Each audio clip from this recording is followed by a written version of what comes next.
Go, because I got you in the green room for a moment, and we'll cover. All right. So, if you're just tuning in, welcome to Ask a Traffic Cop. My name is Sean Shapiro. I'm a police constable with the Toronto Police Service here in Ontario, Canada. We are just moments away from going live with News Talk 1010, Jerry Agar Show. We do this every once in a while. We bring his stream into TikTok, the radio environment broadcast on our channels, and we are simulcast on to the radio. So we're going to be in both places all at the same time. We are currently broadcasting on TikTok, YouTube, Twitch, LinkedIn, Facebook, Twitter, and when we flip the switch at 10 o'clock later on, we'll also be on Instagram Live, but they only give us an hour, so we don't start that when we do the extra large episode. You got to be here to get that.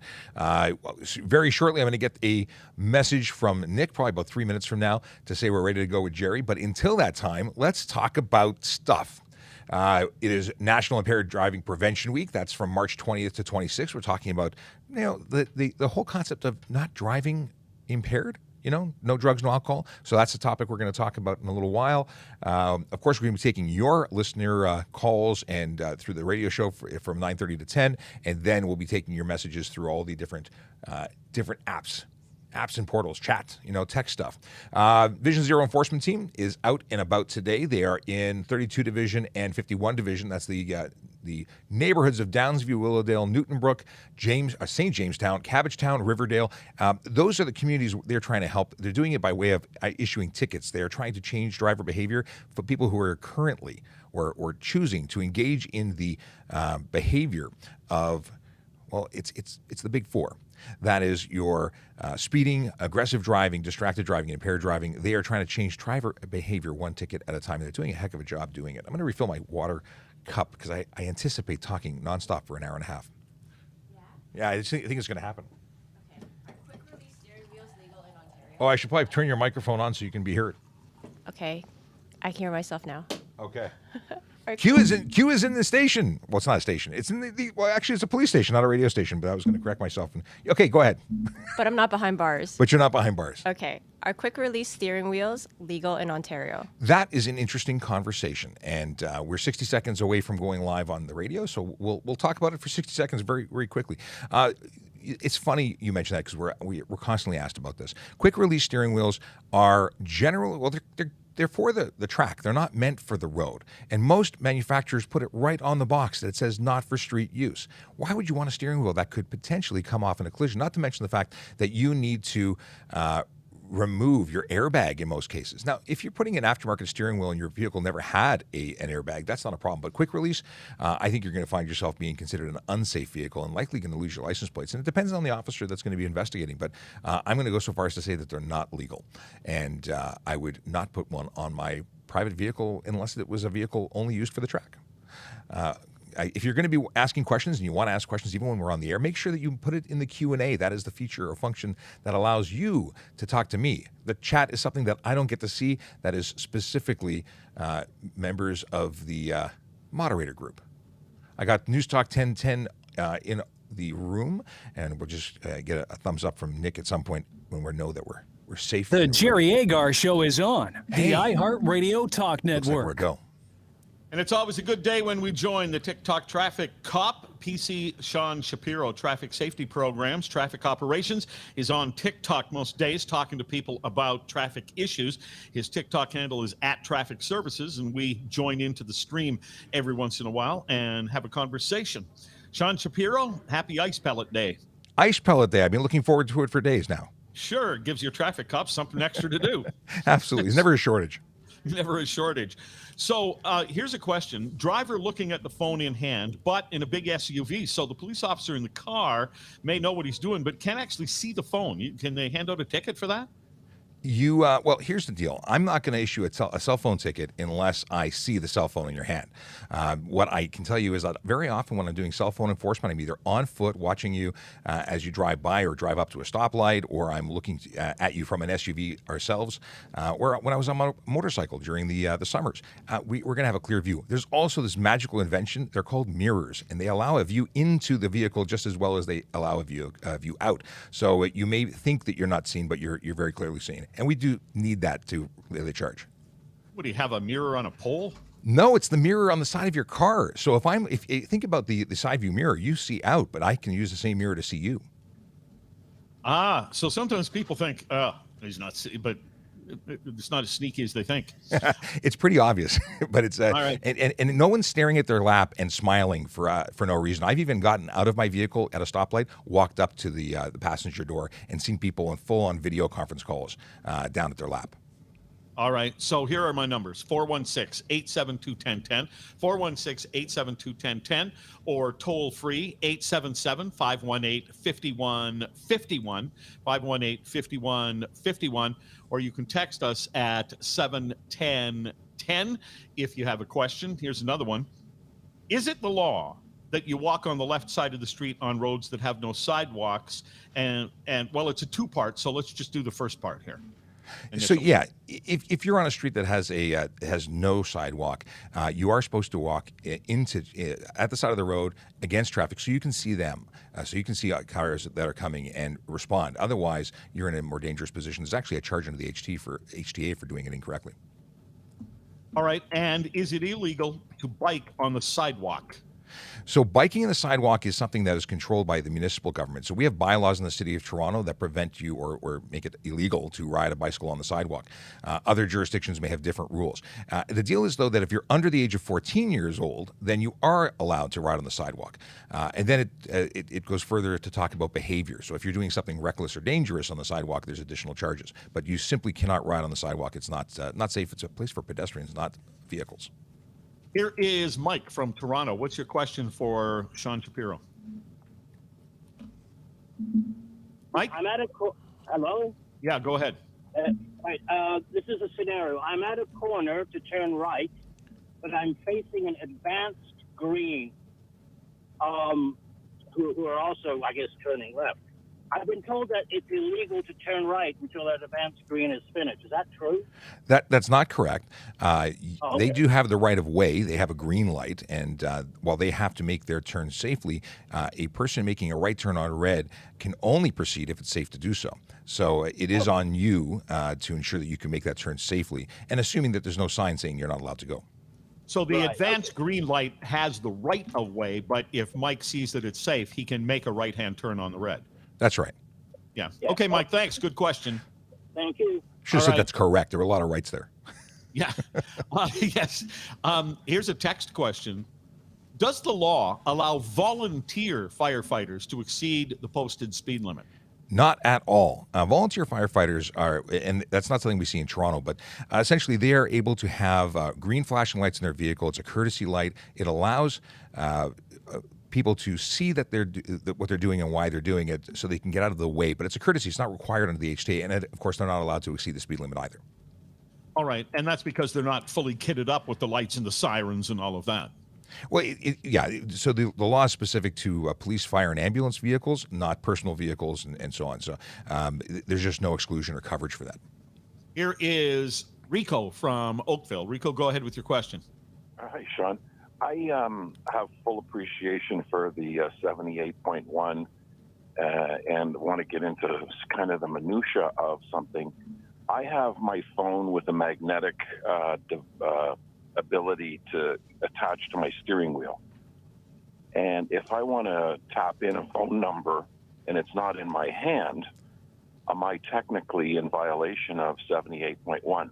So 78.1 is the handheld communication laws, and yes, you are in violation if you're touching, using, interacting with your phone other than a simple swipe or button press to answer or hang up.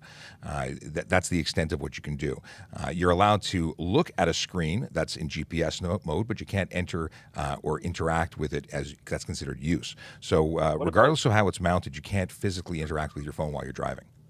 What about the buttons that are factory installed on someone's steering wheel already? That is a different situation because it's not directly into the phone. You could press, and I can activate Siri from my steering wheel, and then I can give it voice commands. But I can't, start playing with the phone or dialing numbers. How do you know if I've dialed it or whether I asked it to do it automatically? Oh, that all depends on what I'm observing. If I'm seeing you touch your phone, typing things in, that's when I'm going to issue you a ticket. I'm not going to issue you a ticket if you're talking to your phone. Okay. All right, Rico. Thanks for that call. 416-872-1010. I'm going to ask you for a TikTok question here in a second, Sean. But call 416-872-1010 if you're in Toronto to talk to Sean Shapiro, who is both on TikTok and on with us. Toll free, it's 877-518-5151. And you can text us at 71010. What are you being asked about this morning on TikTok? So many things. I'm just scrolling through, and thank you for the heads up because I started scrolling as soon as you said that you're going to ask me. There's a, let's see here. Well, this is a good question. It comes up on a regular basis. Why is stunt driving on private property illegal? That a lot of ticks people off, by the way. Yeah, it does, and I understand why, because people believe it's their property and their rights, and they can do what they want. Essentially, the rules were changed because of the behavior of few. That's how most rules take place, whether it be why the office copier and water can't be put in the same place. I'm just saying, but or why we make laws about traffic. It's because people abuse or break rules that become such an issue that the government decides to intervene. So in this situation, we were having these takeover events. People were holding illegal events where stunt driving occurred on public roads and also on private property lots like malls and parking lots. But when they wrote the law, they included all sorts of locations, well, basically everywhere other than racetracks or permitted events that were allowed. The deal is it's dangerous behavior. And when people are doing this, they put others at risk, themselves included. And that's ultimately why they made it illegal. There's no real reason to need to do burnouts or wheelies or stunts of any kind. And yes, there is. Which ones? It's fun. It's fun. I And get that's why people are upset when you say, I can't go out in the middle of my field on my farm and do what I want in my vehicle. Here's the reality. We're not hanging out in your field waiting for you. If it's in relation to a complaint, that's when police are going to come out. And more often than not, this is, I think, going to be a situation where people are holding events in their backyards and having unregulated, without safety provisions, events. I don't think this is, and I don't think it's been laid. I don't think there's charges that have been laid in relation to this on farmers' fields as of yet. But it's going to be seen in court. It's going to change over time. And we'll see what happens after some cases make it to court. Yeah, somebody had just written in, Sean, a text message here, hasn't been tested in court, unlikely to pass muster. Well, I can't predict what the court will say, and each case could be different. But that's true. A law gets passed, and it gets passed against the many because of the actions of the few. But then it really needs to come up in court to find out what the deal is. And it may be that one person goofing around in a lonely farm field getting a ticket is seen quite differently in court than somebody who decides to take a mall parking lot and put an event on. And that's ultimately what was happening. So it's the intention, I think, the spirit of the law is to deal with those issues where people are trespassing, where people are holding unlicensed events and putting others at risk. If you've ever seen the videos, they're appalling, where people are standing around, walking up and down or between cars that are spinning in circles, taking video, and people are going to get hurt. That was criminal activity. Now, I will say this: if you take that and transplant it to Bob's farmer's field, it's still illegal, right? Like that, and that would be the application. It wouldn't be, someone who spins their tires while they're going down their driveway. More with Sean Shapiro, the TikTok traffic cop, in just a moment on the iHeartRadio Talk Network. All right, we're going to put them in the background so we can chat 9:45 News Talk 10. Instead of listening to commercials. Because while I appreciate they have to pay the bills, we don't need to make you listen to those. So we'll come back to them in about, I think, 3 minutes. Let's see. Is it 3 minutes? We'll see if Nick gives us an update on that. It's always interesting talking about stunt driving. I know it's a sticky subject, and it's going to be interesting over the next years to come until we see this in court to see what really happens. But it's important to know that the laws are the laws, and when you break them, even if they haven't been tested, the consequences are going to be the same in the interim. You're going to lose your license for 30 days. You're going to get a 14-day vehicle impound. It's going to cost money. Let's see here. How can you... What is this? I don't know what this is.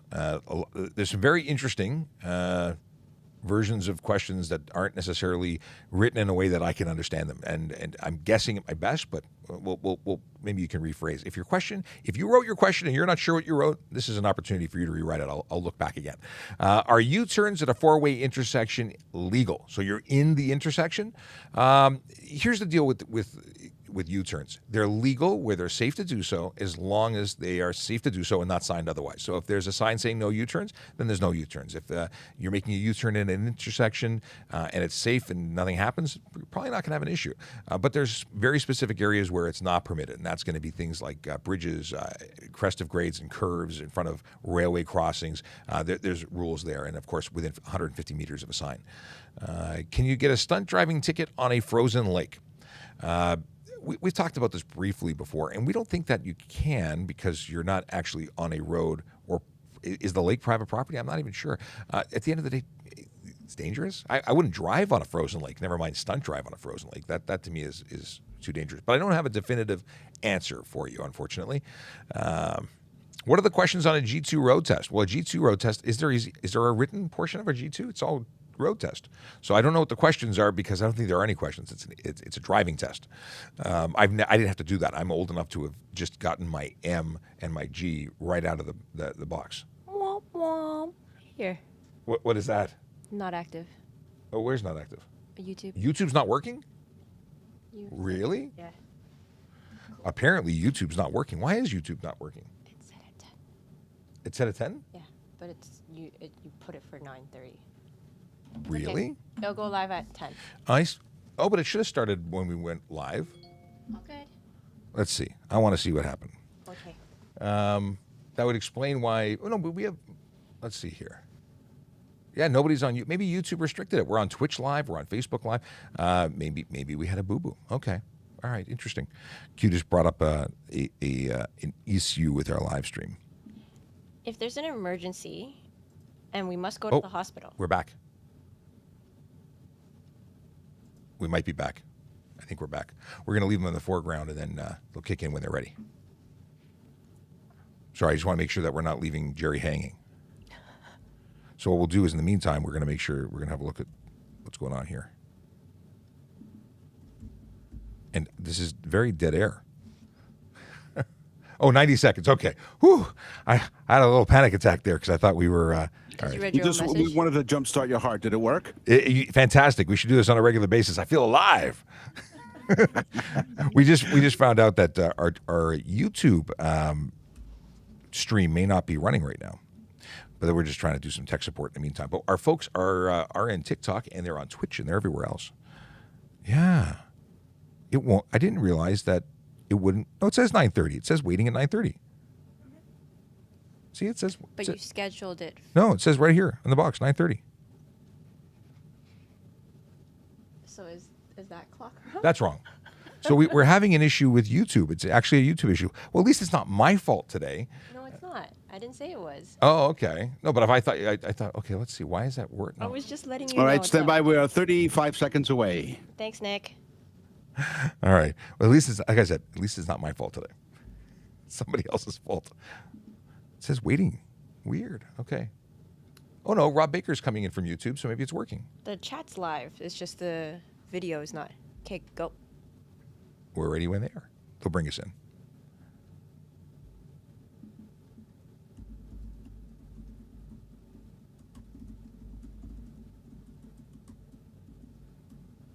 So weird.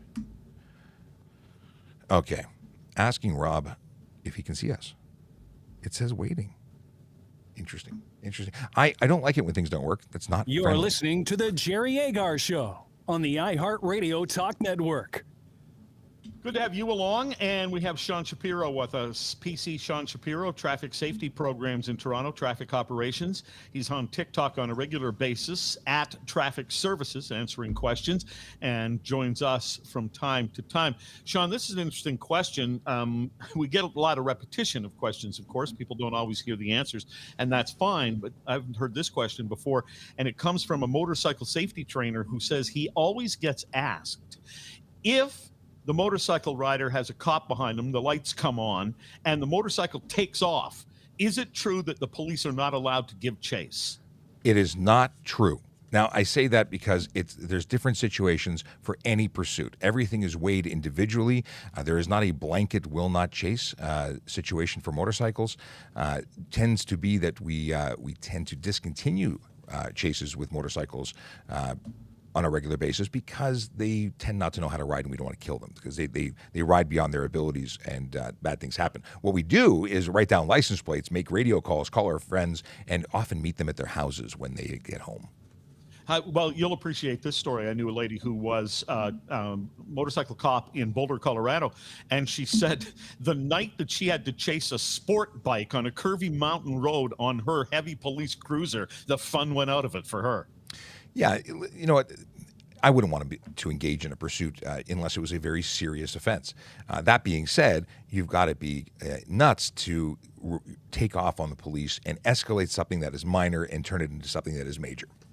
Yeah, and there's actually a follow-up question by somebody who wrote in, how do police feel during a chase? Stressed. It's a high-stress situation. There's a lot to think about besides, your own safety, the safety of the public. You have to weigh everything, and you're not alone in this. You're putting it out over the air, and it's being monitored by dispatch, by supervisors. You are, you're in it with a lot of people, and it's not just up to the driver who's in the police car to abandon it if it's considered dangerous. There's other people making calls with you. So someone else might say, we suggest you just stop this. You might be told by dispatch or by a supervisor on the air saying, no, we're not doing it. You cancel and it's not a suggestion. No, it's a direction. Yeah. Okay. And of course, the driver, the police officer involved in the pursuit may also choose to stop because, you think about this. You have busy streets. Is it for a silly? I say silly. Is it for a minor offense? Are we going to put the risk of the public at risk for their safety? Lives are at stake in that situation. Yeah, God forbid you're chasing somebody because they went through a red light and it ends up killing some kid on the way to school. Sure. It's just not worth it. Yeah. Yep. Here is Adam from Toronto. What's your question, Adam? I have four all about bicycles. One, why do they not enforce the fact that bicycles are supposed to have a light after dark? Two, what is the rules on bicycles riding not in the bike lane on roads that have a bike lane, like a designated bike lane? Three. Okay, wait a minute. Let's do them at least two at a time here. Okay. Go ahead, Sean. So the first one was, why don't we enforce lights on bikes? Well, we do. I've issued the tickets myself. I can't speak for every officer, but I do enforce bicycle safety laws when I'm on the road. And lights on bikes, bells on bikes, stop lights, stop signs, all those things are things that cyclists are responsible for too. I think you'll see a lot of that with bicycle cops out this year educating. Driver's license if they have one? No, if there's no motor vehicle involved, that should not affect your driver's license. It's simply a ticket. And as a cyclist, you are required by law to identify to a police officer when you're stopped. Are you allowed to confiscate? Oh, yeah, Adam, hang on. Now, the second thing was, are you allowed to, what are the rules about riding in a bicycle lane or not riding in a bicycle lane if one exists? And there is no law that makes you use a bicycle lane. It's there for your safety, but a bicycle is permitted to use lanes and is not regulated or delegated to only using a bike lane. So it wouldn't be against the law. Adam, we're going to get some other people in as well, but I appreciate the first two questions. Here's Sheila from Toronto. Hi, what can be done about people who don't turn on their full headlight system, be it during bad weather and or at night, so that their backlighting system, you can see them from behind? Yes, the ghost cars, as I like to call them. They can be charged for two offenses if their headlight system's not on. Simply improper headlights. They have to have their headlight system on, and improper brake lights if they're not operating those. They have to be turned on appropriately. What happens is so many people rely on the automatic stuff that they don't even bother checking anymore, and it's a major issue. We try and identify those folks, stop them, educate them, but if they've been doing it, they'll likely just get a ticket for it. Now, new vehicles being manufactured are supposed to be coming with new features where it's always on, so it'll become less of an issue going into the future. Thanks very much for your question. How do you determine whether or not there's too much tint on windows? So that's a great question. So there's a couple of things. You're not allowed to tint your windshield at all. Now, if you have a vehicle that's manufactured before 2017, you can have that 3-inch or 75 millimeter. Yeah, exactly. The front windshield can have up to 3 inches or 75 millimeters from the top of the windshield down. And that's just vehicles manufactured before 2017. Otherwise, nothing's allowed on the front windshield. And we see a lot of that. So that's an easy one. Anything's on there, it's illegal. The windows left and right of the driver are the ones that are regulated and can't be more than 30% light blockage or 70% light has to get through. And that's a safety standard. When you get your vehicle safety, the mechanic has a device that they're supposed to measure that tint. And if it's beyond 30%, your vehicle's considered unsafe, and you can actually have your license plates pulled along with the windshield tint for having that on there. Can't drive. from a policing perspective, it's not based on a percentage. It's whether or not we can see in the vehicle. You're not allowed to obscure the interior of your vehicle with a color coating or reflective tint, or coating, I should say. And that would, for many, many reasons. One, because it's unsafe, you can't see out as well, but also we can't see in, and making it impossible for us to identify whether or not the driver is drinking, using their cell phone, if they were to flee from a scene, how to describe them. Was it a male, a female, and so on. So there's a myriad of reasons why. But your question, sorry, was to how do we know? Different officers will use different tests. I used to put a driver's license behind the tinted window, and if I can't see the driver's license, I know it's too dark. But obviously, I only stopped the vehicle because I couldn't see the driver at all. Now, this is a follow-up because of what you were saying when you were talking to Adam about the bicycle rules. And this question comes from the incredible self-regard some bicycle riders have for themselves, because the text is, surely you can't expect a bicycle to come to a full stop at a stop sign. You know, many people ride bicycles because it's exercise, and nothing is better for exercise than coming to a stop and starting again. Back up again. Yeah, so absolutely, we expect cyclists to abide by all the rules of the road, and if they don't want to, then they're going to get tickets for it. It's unsafe. We want cyclists and vulnerable road users to make it to their destinations. We also want to avoid trauma for anybody else who's involved in that. You know, you think about it, someone gets hit on a bicycle. Not only is it the cyclist who's injured, there's an element of PTSD and stress that is now thrust upon a responsible driver who's trying to do the right thing that ends up being in a collision. So absolutely, I expect all road users to follow the laws, not just the ones that are driving. Here is Frank from Toronto. Go ahead, Frank. So I'm approaching an intersection, and I'm going to make a right-hand turn into the right lane. And simultaneously, I'm facing someone who's going to make a left-hand turn into the left lane. So we're both going to end up going in the same direction. If an accident should occur at the point where we make the turn, who's at fault and who had the right of way? You got to back up for 1 second. You're making a right turn, and you have is a controlled intersection? It's a multi-lane road, Sean. So he can go into what will be the right-hand lane. It's a two-lane road that we're turning into, yeah. So you could effectively be going into your own lanes, not to the same lane. Right. So if you're, and we have 30 seconds to answer this question, Sean. So ultimately, the person making the right, if it's not a red light, in any case, the person, if it's a green light for both, then the person making the cross against traffic has to make sure that it's safe to do so, as well as the person making the right. So it's a bit of a toss-up. I'm a little bit not clear on the conditions of whether or not there was a traffic signal involved, but ultimately, both are responsible. Yes, I think we're going to have to continue Sean, next time. Thanks a lot. Take care. It's the iHeartRadio Talk Network. That's too funny. All right. You know, suddenly the pressure's on. We only have 30 seconds. And I'm like, what? I don't even know what the question is. No, I wasn't clear on whether or not that is a left on a green, a left on an advanced, if it's the right is on a red. Because obviously the person who has the green light has the right of way. If it's a situation where you both have a green light, then the person that is making a left across traffic, in my opinion, would not have the right of way. But it depends. And as you know, as they start talking, I start scribbling an intersection down. And yeah, moving on. Okay, we are no longer. Okay, I can go kick up the Instagram feed now, since we are now on our 10 o'clock segment, our own segment where we say goodbye to News Talk, which is always fun. I love spending time with Jerry. He's a great guy. We're going to.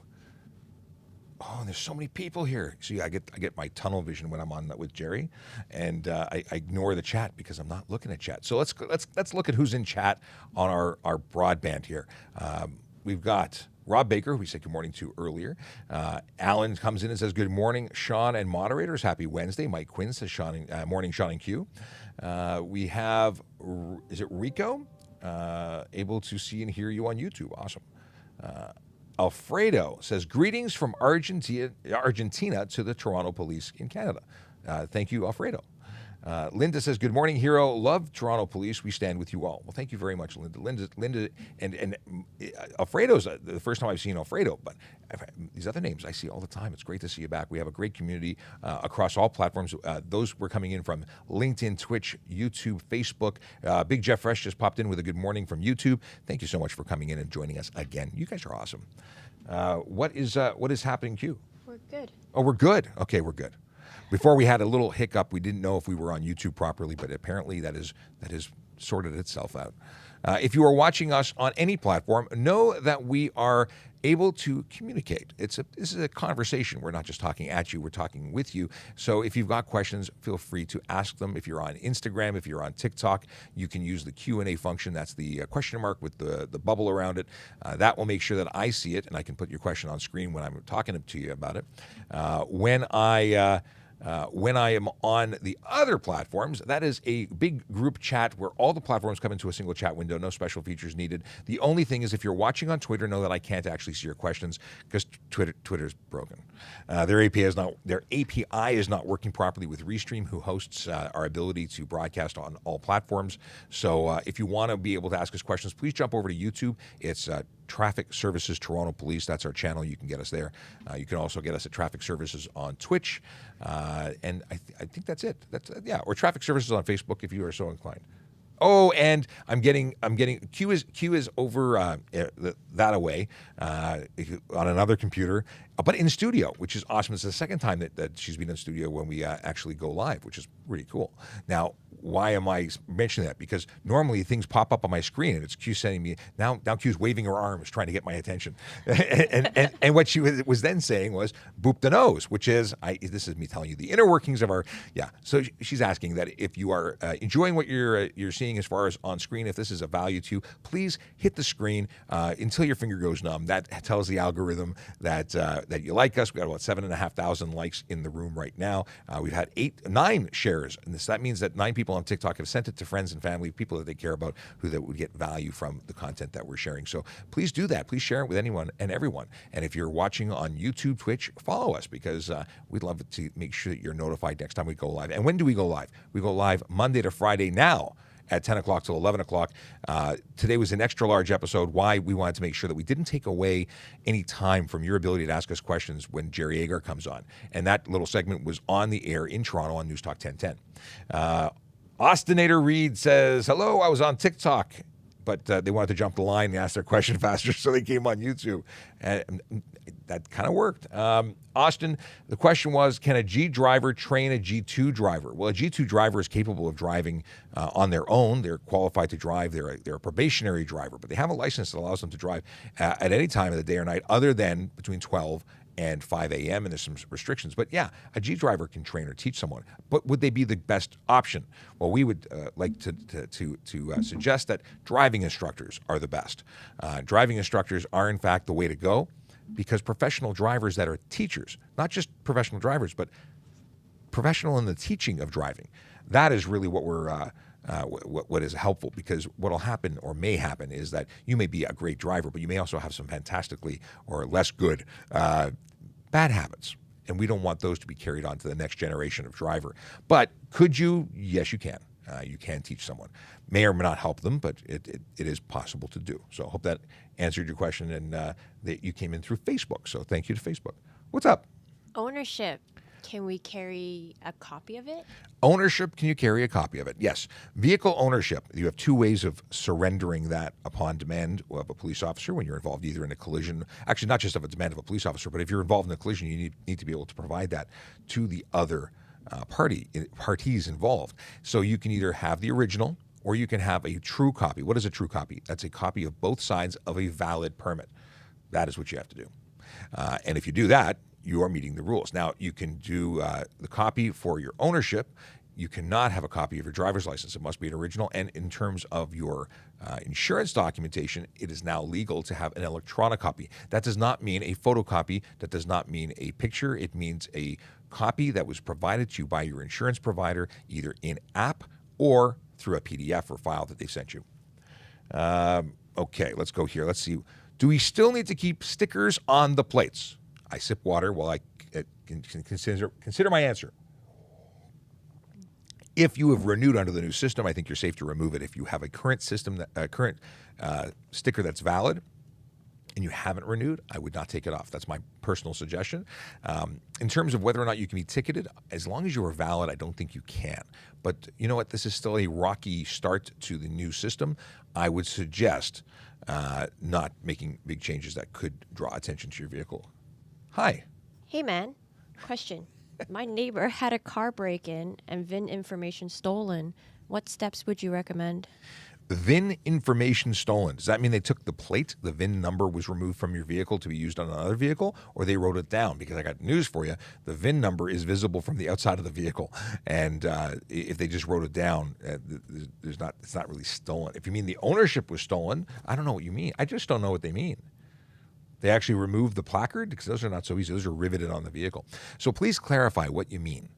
In any case, if the car was broken into, call the police and make a report, because if there was damage, if there was theft, that's something you need to note, and then notify your insurance company and see what the story is there. But I don't know. I don't understand the question from what was actually stolen. Verbatim says VIN. Yeah, I know, but I don't know what they mean. I know that you know what they said, but I don't know what they mean. All right, okay. Clarify. They can clarify. We'll come back to this. We will circle back. Austinator has a second question. We'll come back to you. Okay. Big Jeff Fresh says, pretty sure that's just a ticket for four. Oh, no, you're actually responding to somebody else. Caitlin Hebert says, if someone's going 130 in a 90 zone, what happens? 130 over in a 90 zone is a 40 kilometer and over ticket. Big Jeff Fresh is correct. So if the speed limit is if the road is 80 kilometers, under 80 kilometers an hour, so it's a 60, it's a 70, and you do 40 over, that's stunt driving. If it's a 80 or higher speed limit, then it's 40 over for stunt driving. Or if you're at 150, it doesn't matter what the speed limit is of the road, because we have roads that have 110 kilometer an hour speed limits. 150, which is only 40 over, is still stunt driving. Yes. Mike Quinn from LinkedIn, that has an excellent flow. It says, is there an official driving or passing lane on a two-way roadway? What's the etiquette? So in a multi-lane highway, an expressway, we talk about the passing lane. In a regular road, we don't usually refer to the left lane as a passing lane. It's just a lane. That being said, if you're going to be slower moving, you should stay to the right. Allow faster moving vehicles to use the left lane to pass. I would never call it a passing lane, but it is certainly etiquette to stay to the right. Now, oddly enough, many people want to ask, well, what about people doing the speed limit? And other people want to pass because they want to exceed the speed limit. I have my personal opinions on there because no one should be speeding. In my opinion is that if you're doing the speed limit, you shouldn't have to get out of the way for someone who is wanting to break the law and put others at risk. That being said, is it safer to simply move to the right when possible and allow those who choose to make the roads more dangerous for everyone to pass you? To prevent conflict. Stay to the right if you can. It may not be possible. Okay. What is a good job to put on a resume for police? One that you've actually done. Falsifying. You can't just add them. Q's dying over there. The deal is that your history is your history. I would not go and apply for a job just so it looks good on a resume. Do what you can do. Getting a good job isn't always easy. Consistent employment, consistent education, these are good things. You don't have to get a special job. You don't have to become a security guard because there's no benefit necessarily of working in security before becoming a police officer. You could be an accountant. I always use the accountant that's my go-to. Having that kind of experience is great. Having a bookkeeping experience, these are good things. Anything is good as long as you have a good relationship with your employer and you're not jumping every week to a new job. Volunteerism, if you want to look for something good, volunteer in your community. Not only is it good, it's a requirement. You've got to be giving back to the community that you want to serve. When does everybody get a refund for their stickers? My understanding is end of April. If you're waiting for that check, it's government. It might take a little longer. Dory, hey, in case you don't know who I am. That was smooth, wasn't it? My name is Sean Shapiro. I'm a police constable with the Toronto Police Service here in Ontario, Canada. And what do? Well, I'm a media relations officer attached to traffic services. I work at traffic safety programs. We talk about traffic safety, traffic law.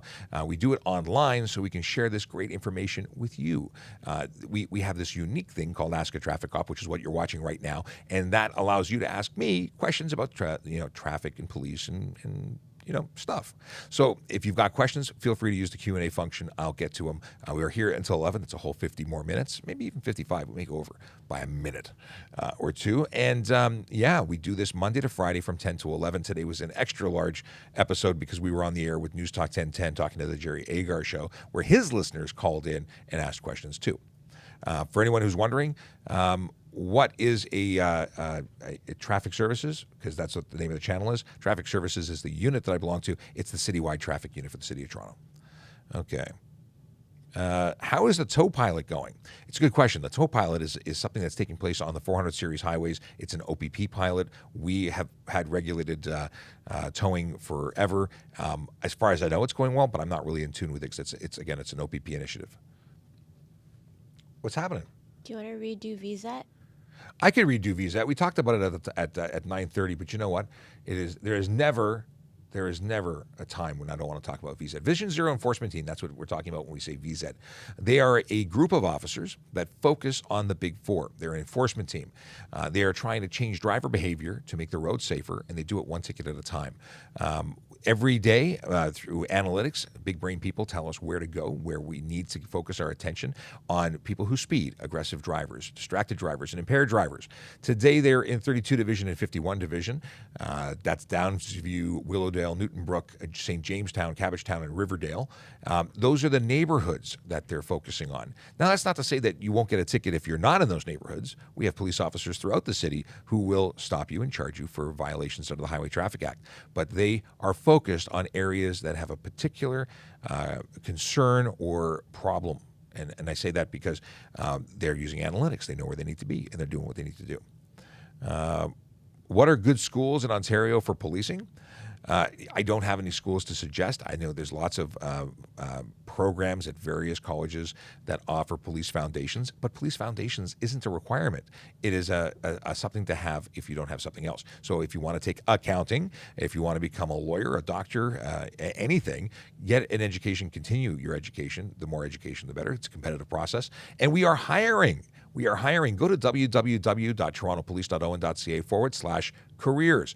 On that page, you will see postings for civilians, for police officers, for, I believe even volunteers actually, I know volunteers do, because I was an auxiliary. That's how I started. I volunteered for the service. I had so much fun. I became a paid member. I did both of those things for many years and then traded 2 uniforms in for 1 and became a police officer. So if you've got questions about policing, about becoming a police officer, feel free to ask.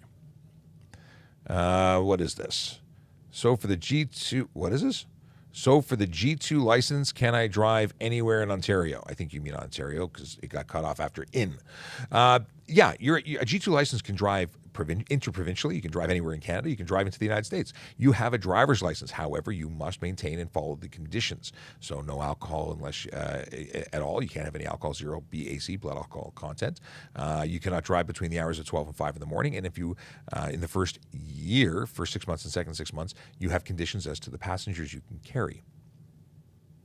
Hey, there's that link that I can put up on TikTok in regards to our careers. tps.on.ca/careers also works. So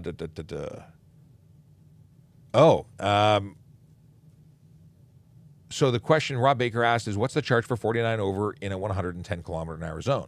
As I mentioned earlier, 49 over would put you at 159. Well, it's actually any speed over, once you hit 150, regardless of what the speed limit is, it's stunt driving. And the fine is going to be up to court. The range is from $1,000 to $10,000. The suspension range on your first conviction is 1 year to 3 years. That's in addition to the 14-day impound and the 30-day driver's license suspension that you would get roadside immediately upon being charged. Okay. Can you get a ticket for loud music? Why, yes, you can. There is a charge called unnecessary loud noise. Just unnecessary noise. I read loud, I said loud. Unnecessary noise is a charge under the Highway Traffic Act. It can be laid for someone who's honking their horn unnecessarily, have loud exhaust pipes, or revving their engine unnecessarily.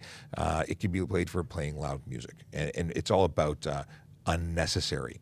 If it's got nothing to do, then nothing to do with the safe operation of your vehicle, it's not allowed. I like spam on my sandwich. You like spam on your sandwich, but not in your chat room? That is what's happening right now. We got about 465 people in our chat right now. That's just on TikTok. We've got people on all platforms who are coming in to ask questions. And there are some people who are just trying to get attention. They weren't hugged enough, and thus they are spammers, trolls. I appreciate that you may find entertainment in this. I may appreciate you might be trying to tick me off, but you're not, because I'm not looking at your chat. I can't see what you're saying, so it's of no effect to me, no consequence. What you are doing is abusing the other people in here who, just want to get their questions answered. And I for that, say, please stop, because you're annoying them. Also, the people who are interacting, those moderators, they are volunteers from our community. They are not paid members. They are not police officers. So again, you're just hurting people.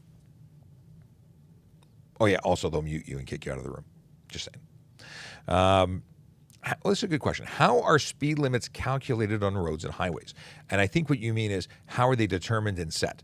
That is going to be based on road engineers, public policymakers, government. It's not a police function to set speeds. That being said, we are very big on something called Vision Zero. You can look at that. If you Google Vision Zero TO, Vision Zero Toronto, we talk about that, and the city talks about that a lot. That is where we try and protect vulnerable road users through design, setting speed limits, and also enforcement, and that's the part that we're involved in.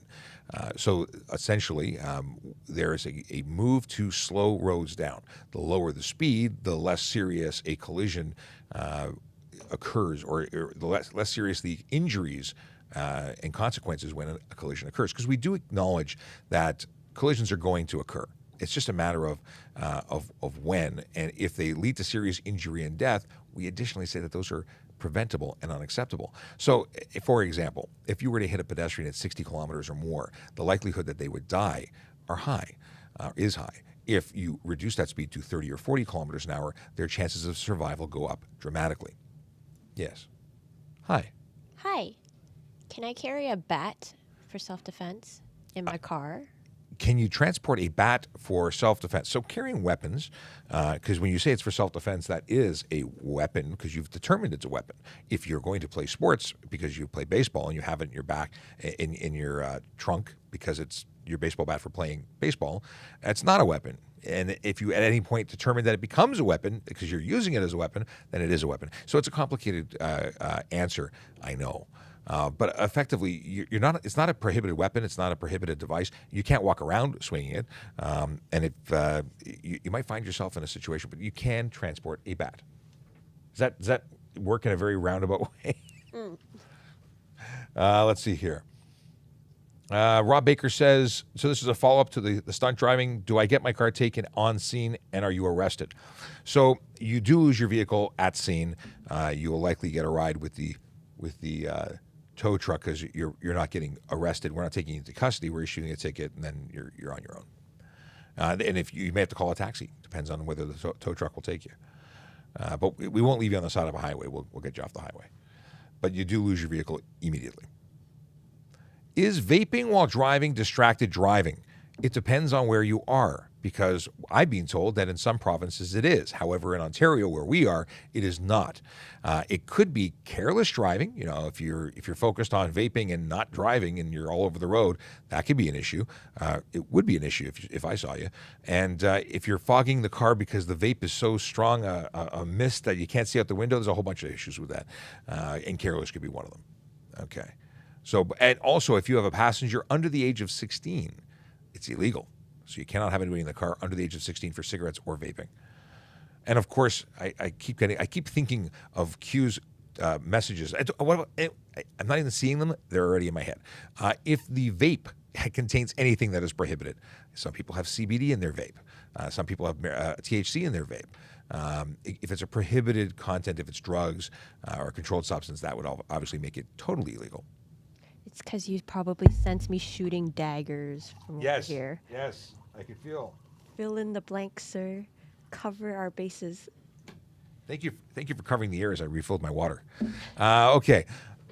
Oh, what to do when I found a prohibited weapon on the road? Okay. If it's a prohibited weapon, call the police. Police will attend and take it. I was once upon a time dispatched to a call in a park. Someone had found a gun. Now, this particular gun was rusted beyond words because it was in the bottom of a lake. They were dredging an area that had been drained, and they were doing a cleanup. They found a gun, so I went and took said gun, and sent it in to those who investigate said guns. Okay. Will I get charged if my license plate is peeling? Yes. It is your responsibility as a driver, vehicle owner, and so on to ensure that your vehicle plates are plainly visible. If they're not, you need to get them replaced. If you want to get them replaced, or not want to, but if you're going to get them replaced, go to the MTO. If it's within 5 years, there's no charge. If it's beyond 5 years, they may charge you, I believe it's $52. If it is, let's see, if it is a B series plate, my understanding is that they've extended those because they have acknowledged a warranty issue or what is it called? No good. Defective. Defective. That's the word I'm looking for. Yeah. So those I've heard of people 7 and 8 years getting those replaced. It's probably 7, and I'm just adding time because we're approaching that 8-year mark. Maybe I don't know. I'm making it up. Okay. Brass knuckles. Brass knuckles are a prohibited weapon. Those are a no, not permitted. Period. You can get arrested for having them. I hope you heard that, Ashton. Ashton wants maybe, and that's no. In some states, you might be allowed to have them. He found them at a park. Oh, yeah. You could deliver them for destruction, or you could call the police and have them. They'll send a car if you don't want to touch them. Touching things is bad because fingerprints get messed up. What is this? No proof of insurance after ticket. Do they let go or tow? No proof of insurance after ticket. Do they let go or tow? So here's the deal: if you get a ticket for not providing insurance, the proof of insurance at the time you're pulled over, you get a ticket. Now, if you, I understand now. I had to say it 16 times in my head before. So yeah, if you have no proof of insurance, but we believe that you have insurance, or we can verify that you have insurance, but you can't show proof, we may let you drive, simply not having the card. If we believe that there's no insurance on the vehicle, at that point you're not driving. At that point, you're going to have to call a tow. We'll tell you that, and then we will lay the charge. And that charge has a $5,000 to $25,000 fine attached to it, and up to 6 months in jail. Okay, let me delete that now that it's off. Now that we've read it, can a CO, a peace officer, so court officer, I'm assuming you mean court, it could be corrections officer, have red and blue flashing lights on their personal car? You're not a police officer. So on a personal car, no. Police officers don't have flashing lights on their personal cars either. The only time that we would have a vehicle that is unmarked, that has blue flashing lights on it, or red and blue, would be if we were driving a police vehicle. Personal cars don't get flashing lights. What? If a person stands on a parking spot not allowing you to pull in, what's the best course of action? My suggestion would be find a different parking spot, because those things tend to escalate into things where police get involved and charges get laid. It's silliness. Someone wants to reserve a parking spot by standing in it. Don't drive into them. That becomes vehicular assault. That is bad. It's a parking spot. Find another one. I don't know any other advice to give you. It's just not worth it.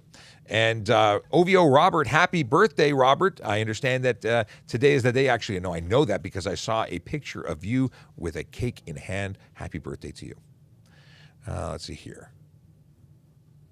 Okay.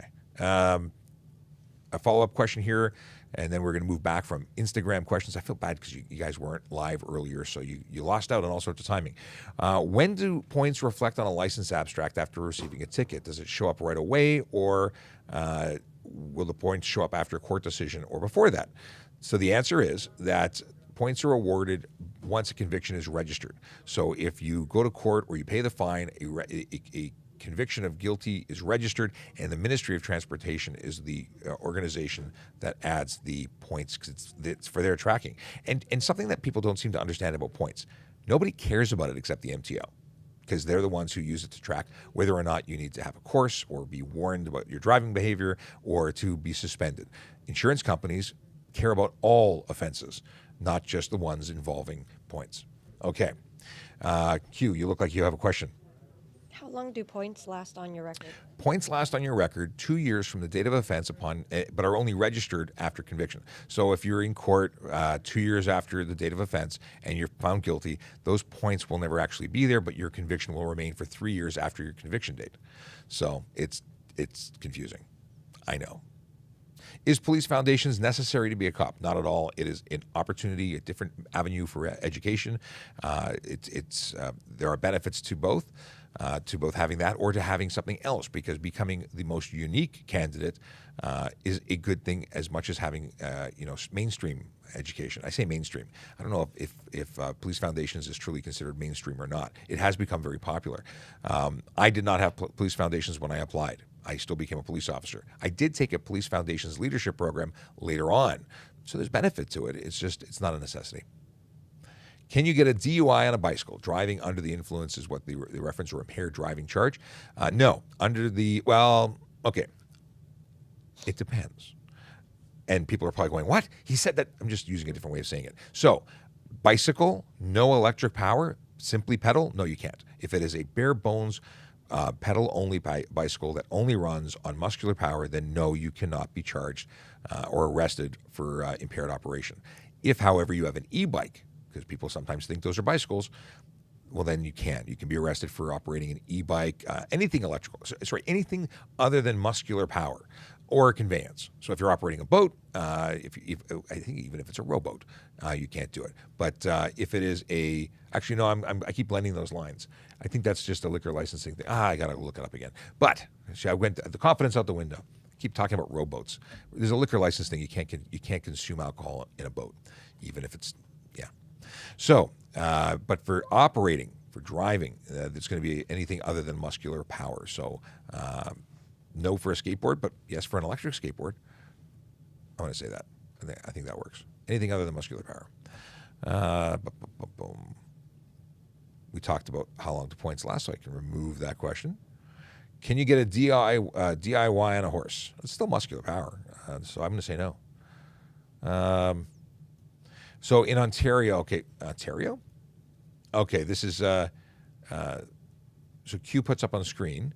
In Ontario, if your boat is equipped with permanent toilet, cooking facilities, and sleeping facilities, on a boat, passengers may legally consume alcohol. But they also have to be moored. It has to be like anchored down. You can't just be while you're driving. Yeah. Okay. Do I have to stop for unmarked police vehicles? Only if they're pulling you over or have their lights and sirens active. Unmarked police vehicles and there's a difference. There's unmarked enforcement vehicles, so obviously those, and there's undercover cars. Those we would never tell you were police because they're undercover. Then there's plainclothes cars, and those are not generally used in enforcement capacity.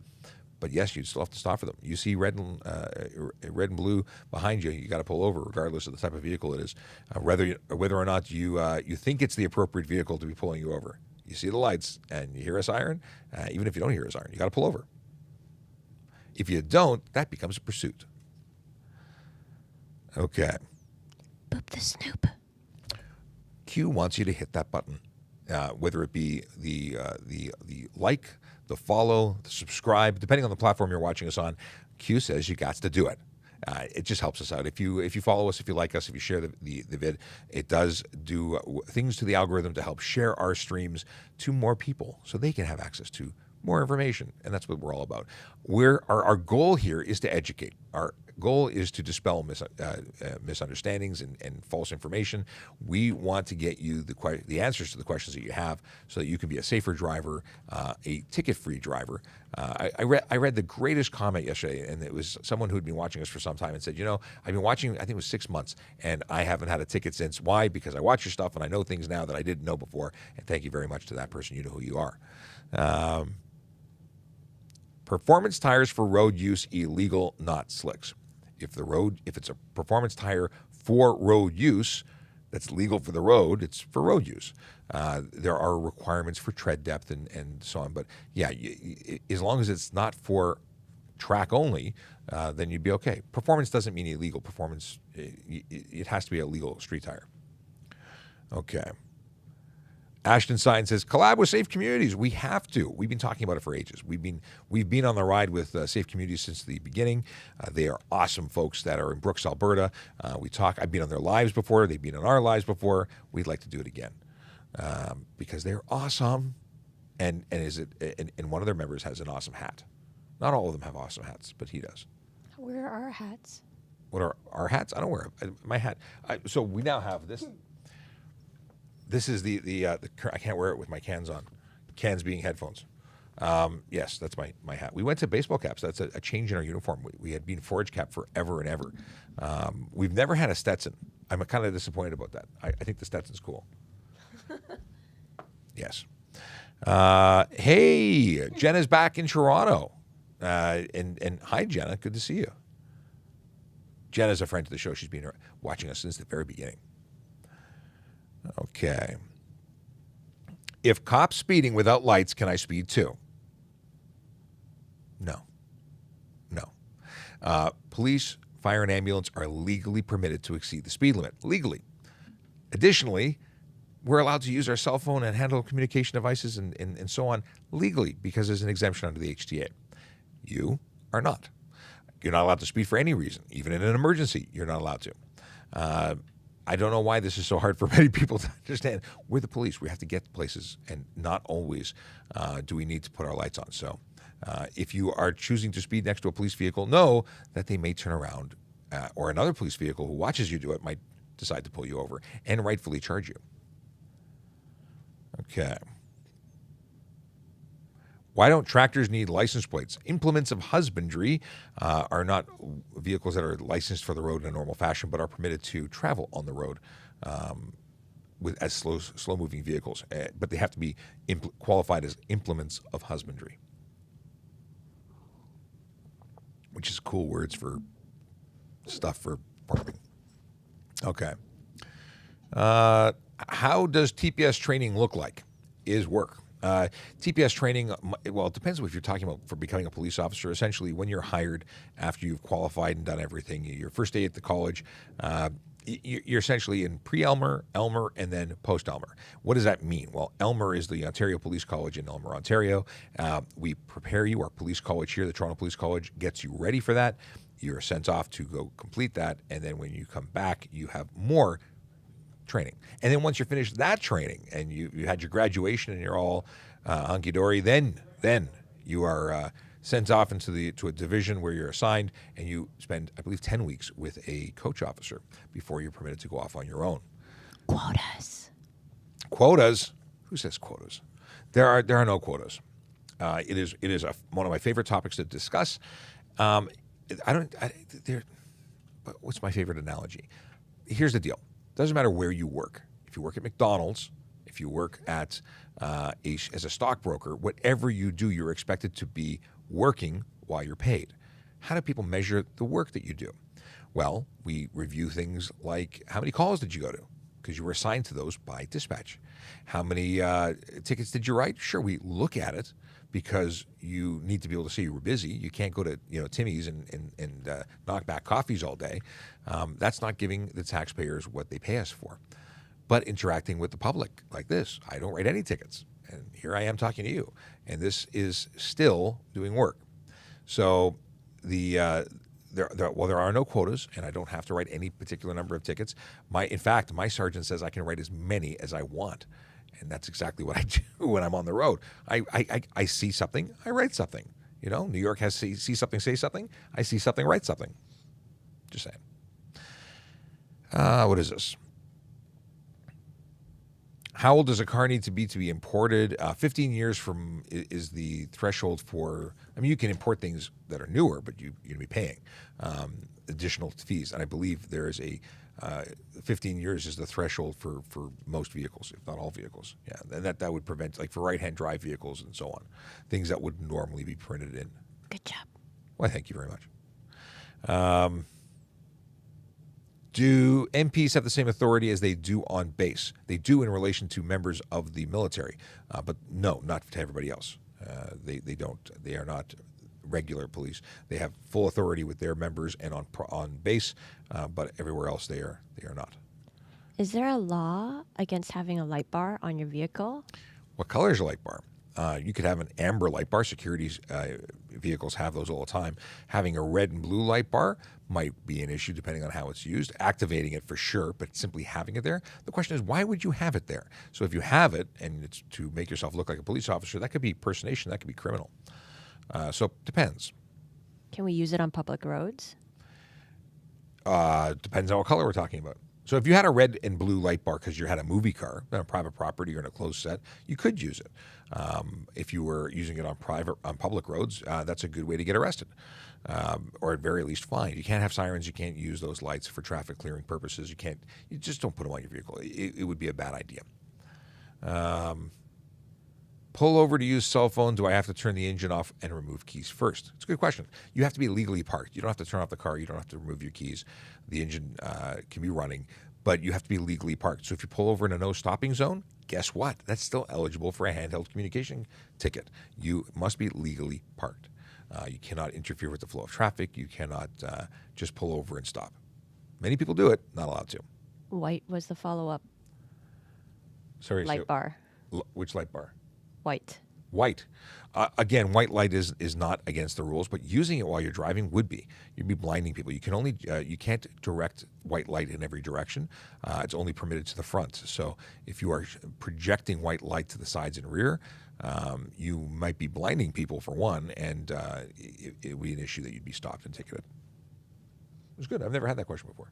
Okay. Can we address not inciting dangerous acts on the road? Oh, we have silly people trying to be tough and fancy. Suggesting people do dangerous things is not good. What if someone listens to you and actually hurts themselves? That's. I know that people are hearing this and going, I don't care. But please don't incite or suggest people do silly things, because some people will listen to you and actually take you seriously. This is internet protocol etiquette. Just mind your business. Okay. What about delivery drivers having to stop over? Stop over where? On the side of the road to accept deliveries. So for deliveries, it's different than cell phone use. If you are in a no stopping zone, obviously you can't. No parking zones do allow drop off and quick deliveries in most cases. Erin Urquhart, she'll have to come by. Maybe she'll drop in tomorrow and talk about parking. But if you have parking questions, you should check out the what is it? Parking TPS? TPS. It's Parking TPS. I always want to say TPS parking, but it's not. It's Parking TPS because we got to do it backwards. We got to be special. Everyone's got to be special. Okay, it's Parking TPS, and it's also TPS _ Bikehart, BIKEHART.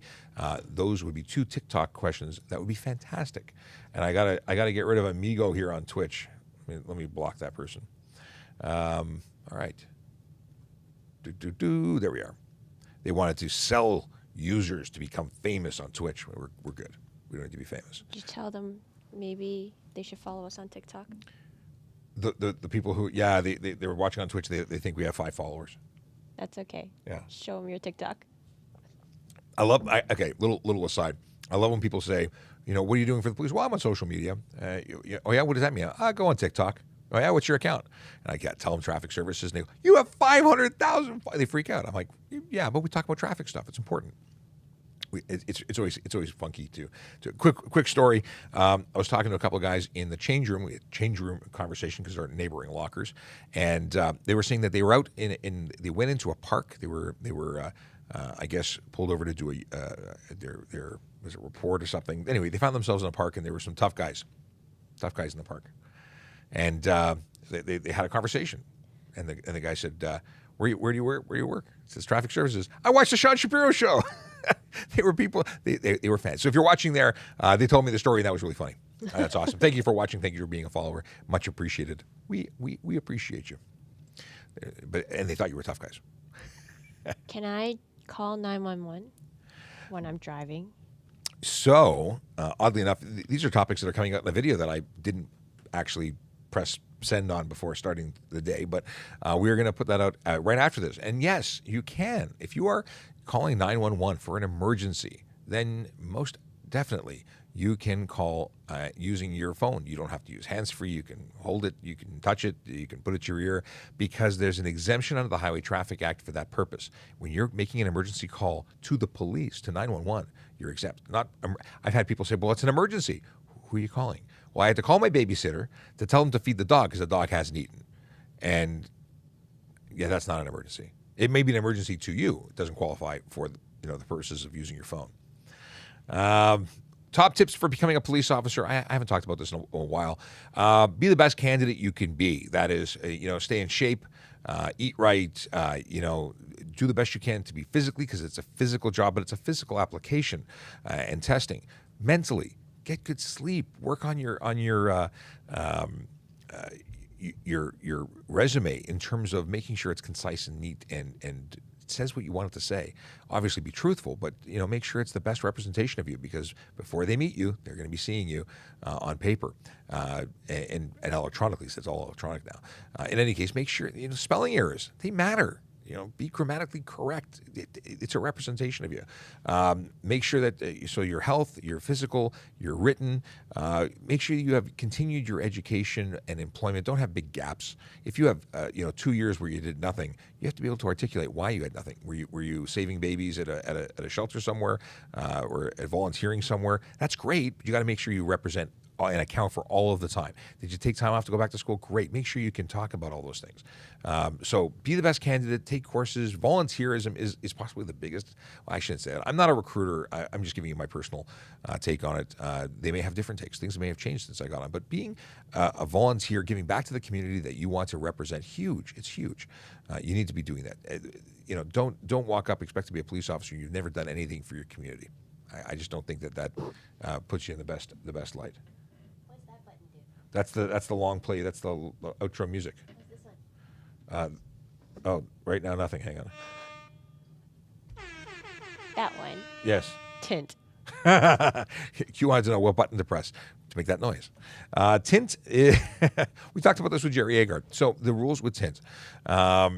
You have two things to know. Actually, there's way more than that. The deal with tint is that you can have no more than 30% light blockage of the windows left and right of the driver. You can have nothing on the front windshield, save and except for a 3-inch brow or sun strip, but that only is permitted on vehicles manufactured before 2017. So if you have a 2017 or newer vehicle, nothing at all permitted on the front windshield. People say, why? Well, doesn't matter why. It's not legal. It's not safe. In fact, if we found you with your windshield tinted, you could either remove it or we'll take your license plates and you can go reapply for them after getting a safety, because you cannot get your vehicle safetied with tinted windows beyond 30% light blockage on the windows left and right of the driver, or anything on the front windshield. So that would be a bad day for you. Additionally, you cannot block our ability to see in. So if your tint is so dark that you are obscuring the interior of your vehicle from view by either having it tinted with color or reflective coatings, that's also illegal, and that's charges for $110 on that.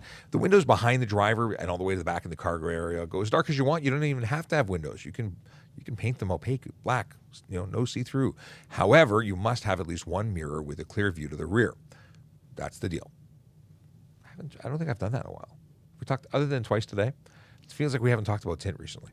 Ashton wants to know, how do you test the windshield tint? You see it. If I look at the windshield and it's tinted, it's tinted. Yeah, there's no testing. It's not a matter of how much tint. It's whether the tint exists. I've seen pictures and videos and people peeling tint off so they don't get a tow truck situation where they lose their plates and get towed. Plate covers. Oh. We need you to... Thank you. Get those buttons remapped. The deal with plate covers is any cover, anything that obscures or obstructs the license plate from being easily read, for making it legible. That's illegal. Now, dirty plates, you can't have them dirty either. It doesn't matter if it's clear, if it's just a frame around the side. It doesn't matter. You can't have it, and it's a $110 ticket. What's up? So if it's a frame and it's a cover, is that a cover or is that a frame? If it's a frame with a cover, it's a cover. If it's a frame with no cover, it's a frame. But anything that obstructs or covers any portion of that plate, yours to discover, Ontario across the top. Any obstruction is a violation, is not allowed. Don't cover your plate, guys. Don't cover your plate. And people say, well, dealership plates. You buy a new vehicle, it comes with a dealership plate. Those are illegal. You can't cover your plate. You can't frame your plate. What about the clear ones? Which clear ones? You're talking about a totally clear? It's still an obstruction. They're not legal. Now, do we go and pull over every single vehicle we see? No. Why? Because we have priorities.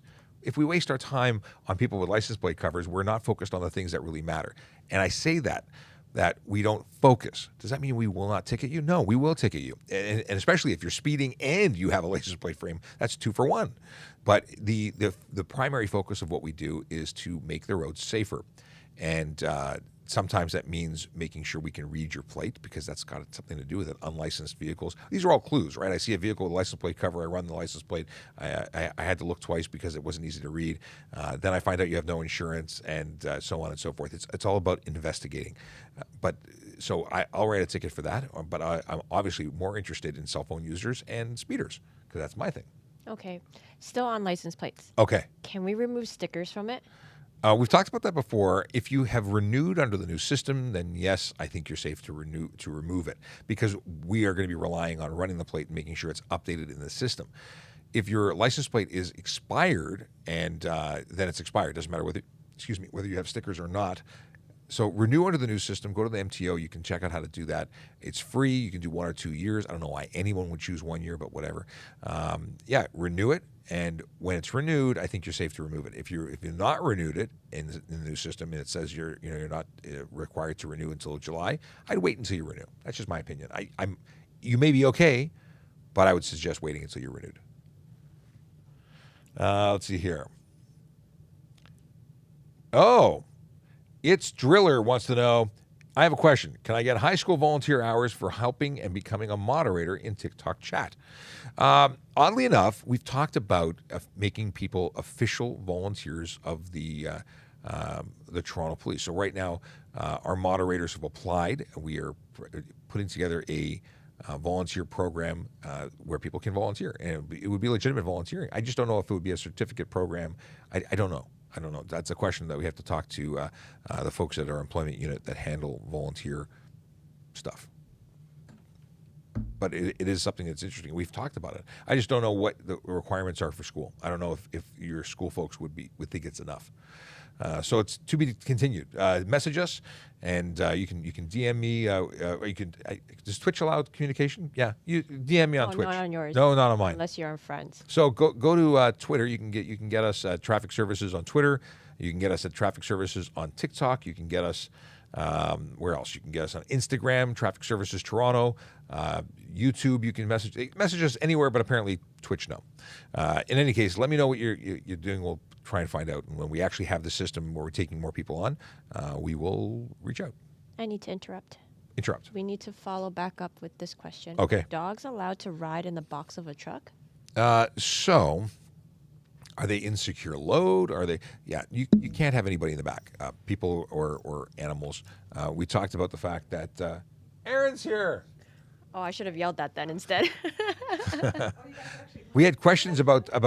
We'll come back to dogs in the back, but actually, just as a thing, people can't be in the back. Animals, if they're insecure, you could be looking at things. You could even look at animal cruelty in certain situations. I think it depends on every situation, but no, they're not permitted there. What was the question? It was about parking. It was what was it? Parking on the side of the road and using their phone for delivery.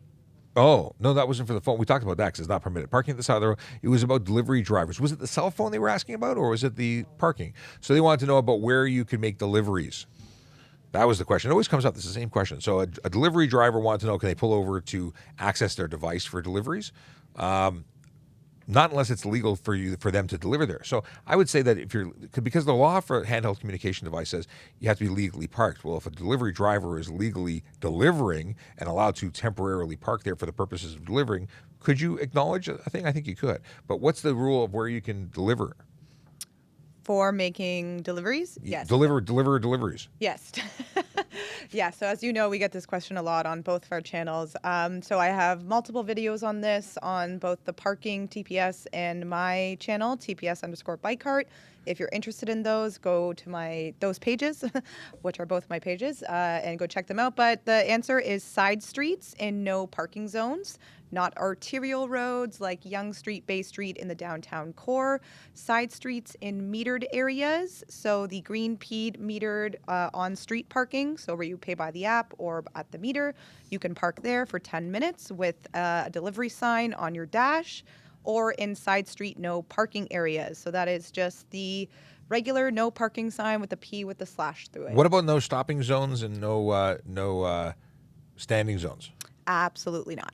No go. Yes, no go. So no stopping is no stopping. It's no stopping. You can't stop there, especially for a delivery. And no standing. A lot of people don't even know what the actual meaning. What does it mean? What does it mean? Tell so us. I mean, it's funny you asked that because people actually were like, I thought that meant like no standing, like as a pedestrian, like on the sidewalk.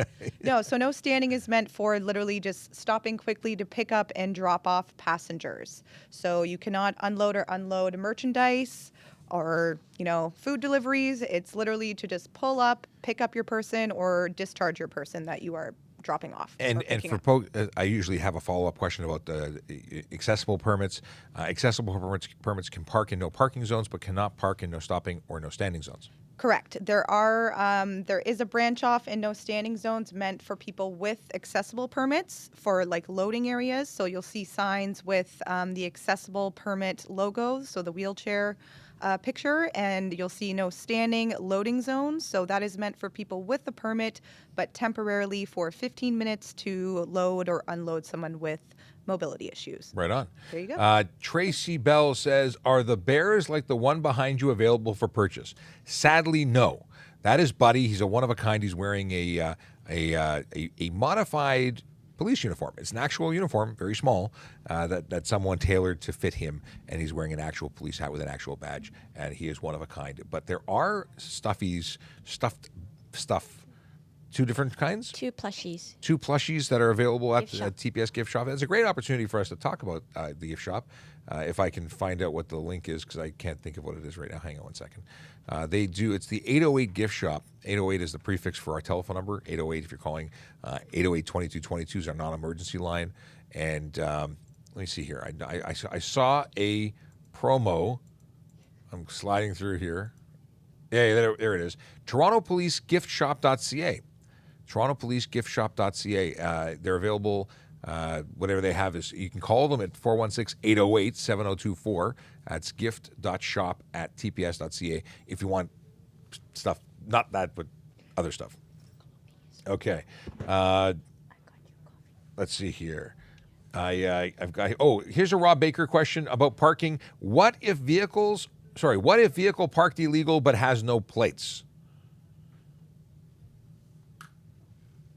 Wait, let me unmute you. Go ahead. Sorry.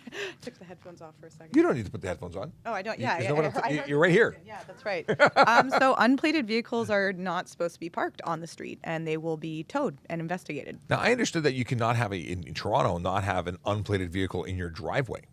Yes, that's correct as well. Because you said on the street, so I'm like, it's other. Yeah. Anything unplated should just be away. It'll be, yes. In Toronto. and actually, which kind of ties into this question: what is the fine if your truck is deleted? Well, that's easy. The truck isn't there anymore. It was deleted. Deleted? What? I think they meant exhaust, but I took it in a different direction. Yeah, if your vehicle has no exhaust system, which is what I assume when you say your truck is deleted. Well, obviously the situation is you are. If it's cat back deleted, if you've removed your muffler and resonators, that's obviously an improper muffler, improper exhaust, and probably making a whole lot of noise. So you, at very least, looking at unnecessary noise and improper muffler. But there could be more. And if it's something that involves your catalytic inverters, then it's Environmental Protection Act, and you could be looking at more issues and tickets. So don't delete things. Deleting bad. Let's see here. Okay. That's the second person who's asked. Second person in recent time to have asked about PA systems with can I have a PA system with siren but not use the siren? If your PA system that you're installing has a siren function, it's illegal for you to put it in your car. You cannot have something capable of using it despite the fact that you don't press the button. There are systems that have electronic air horns that are illegal, that are only air horns. That's different. But and systems that are PA systems, again, you can't use it if it has a siren function. Scott Marshall is in the room.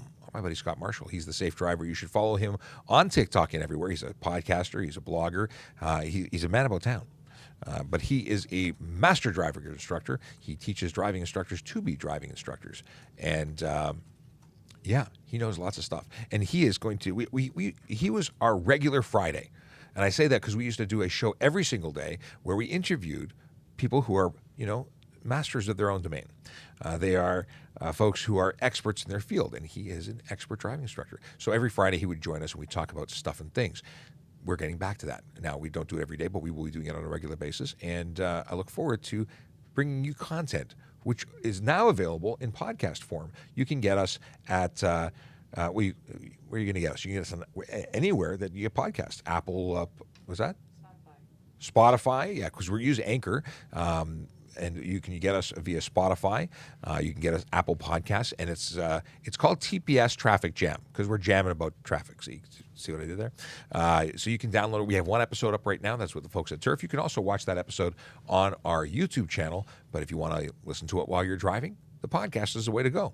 Lots of you asked for it. We gave it to you. Questions about debadging other people's cars? So debadging a vehicle is where you take off the markers, not markers for license plate, but markers for, whether it says Ford or the model. You can take it off your car. Taking it off somebody else's car, that would be theft or mischief or both. Let's see here.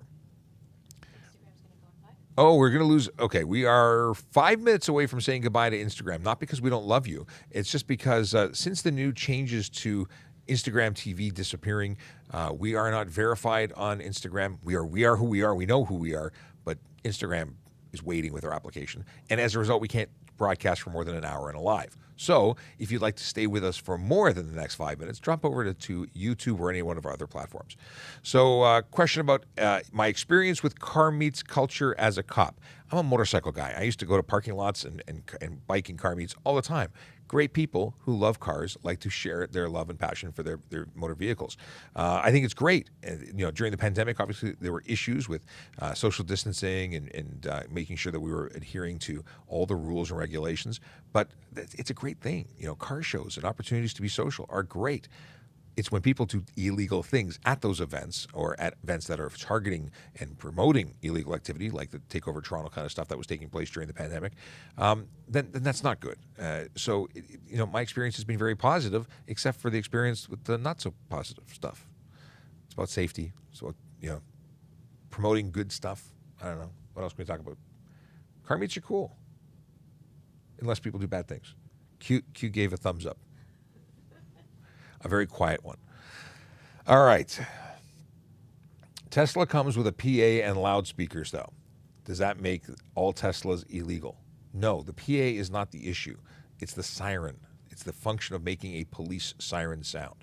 But Rob Baker wanted to clarify. No, and I've seen they do some pretty cool stuff. But yeah, the PA itself is not a problem. It is it could be unnecessary noise if you're making all sorts of silliness come out of there. That could be a charge for its use, but having it there isn't a problem.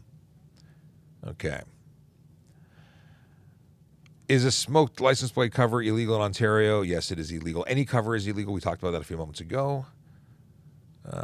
Do you know when the museum in Discovery? I don't know what the Discovery is. The museum at Toronto Police Headquarters is, I think, what Ashton is talking about. They are not yet open. And I think if you want to go, you have to call the front desk to make sure they're available and open on that day. But you can call the front desk, and you can call the gift shop, too. John, it is the Museum and Discovery Center. Oh, is that what it's called? That's what it's called. Oh, see, I thought it was the museum. I didn't know it was the museum and Discovery. So okay, thank you. Here to help, Sean. Here to help. And you're hearing from Sergeant Murray Campbell. He is a media relations officer here. He is the sergeant of the Towing and Pounds. He all-around good guy and knowing of many things. And the microphone's on. Let's see here. What's going on in your world today? In my world today, busy. Busy. It's always busy here. Lots of stuff. Towing takes up an awful lot of my time. We tow about 30,000 cars a year, so sometimes there's issues. We just lost Instagram. They have said goodbye. There was a question that actually related to towing and impound a little while ago, and they were asking about the towing pilot that the OPP is doing.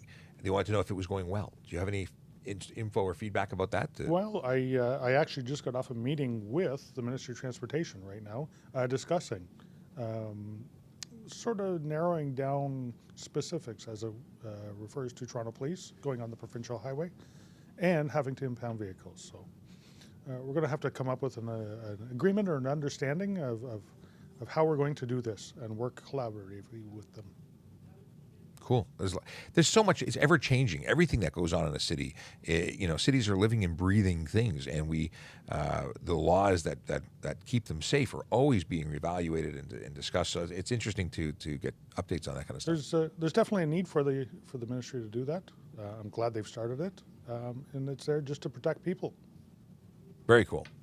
Let's see here. Is there an option to report erratic driving caught on dash cam with license plates visible on the record? So yes, there is, and Rob Baker followed up into the chat saying that you have to have it's a fines committing offense. If you submit a complaint about an area, about a consistent issue with an area, then we can start looking at that area for enforcement. If you're making reports, and there's a separate tab on our website under the core, which is www.torontopolice.owen.ca/CORE, that you can report a specific driver and vehicle. So if you have video, that's great. You can add a link to that and send it to us. Generally speaking, charges are not laid because we cannot identify the driver. However, if we had everything that we needed, it's possible to lay a charge. If we knew exactly when it took place, where it took place, the location, the driver's identity, the vehicle. It's just, generally speaking, we don't have enough information. That's not to say we don't appreciate the report and that we can't build a file and contact the registered owner and say, hey, at this date and time you were observed doing ABC.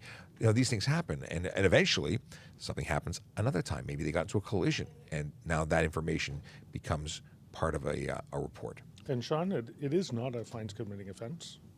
For example, we go to collision scenes that the collisions have already happened.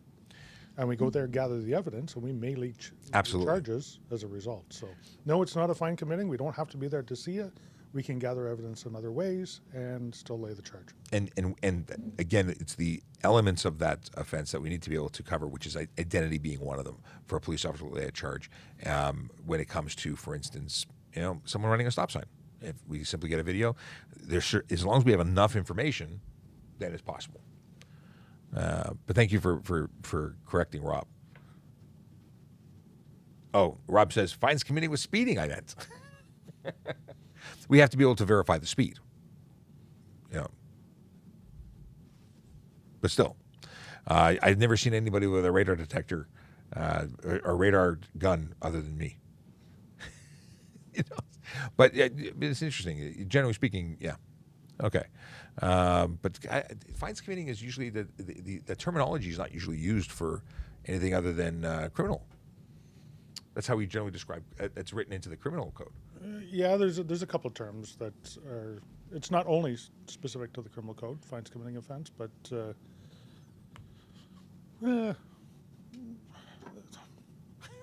yeah. It's just, you know what? Here's the thing. I hesitate to say one way or another, only because I only write tickets when I write tickets because I write tickets. Right, but you write tickets based on my own observations, or you write tickets. Well, outside of the collision stuff. Through witness statements, through video, through... But I should say I've never personally written a ticket for someone speeding when I didn't catch them speeding. Speeding? No. Yeah. Just now Rob's making me go read sections. I love when I have to read things. Actually, I do appreciate when I have to study up because I want to know where you're coming from. All right. Is auto show and opening door for police happening? I don't know. Oh, I believe that auto shows and motorcycle shows are active. I don't know about open doors for the summer. I haven't heard anything about it, but I think that would be great if it does.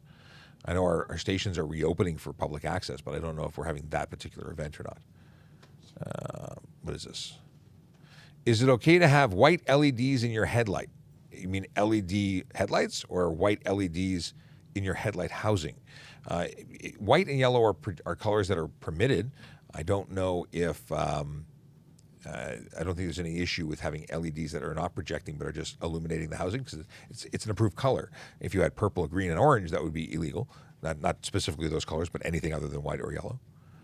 Let's see here. I want to pick one last one because we are over time. It's 5 minutes after 11, and we have to go and do other stuff. But let's see here.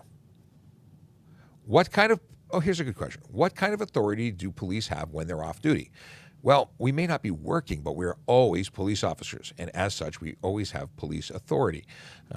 Now, does that mean that every police officer will arrest for everything when they see it? Well, if I'm with my wife and kids, I probably won't. But you know what I will be is the best witness I can be and activate police to come and help. And that happens to me all the time because I can't turn off the cop, and 2, I'm legally obligated to act in many situations. Anything to add on that one, Serge? No, I totally agree with you. We usually phone a friend, phone a colleague. Yes, it's like that. What is that? What was that TV show where you phoned a friend? Deal or No Deal? Who Wants to Be a Millionaire? Yeah. We phone a friend.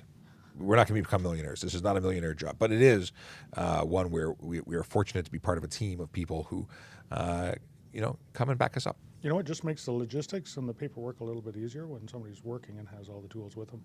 Absolutely. Let's see here. What would make a traffic cop pull over a motorcycle?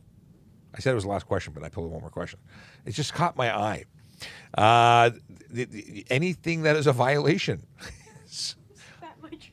Oh, you almost spat your coffee everywhere. Yeah, listen, we are simple creatures. When we see something that is wrong, we don't just randomly generally just randomly pull someone over. It's for a reason, and a violation is one of those reasons, or equipment issues, or helmet issues, which is still equipment, or driver behavior, or noise. Like anything is a violation.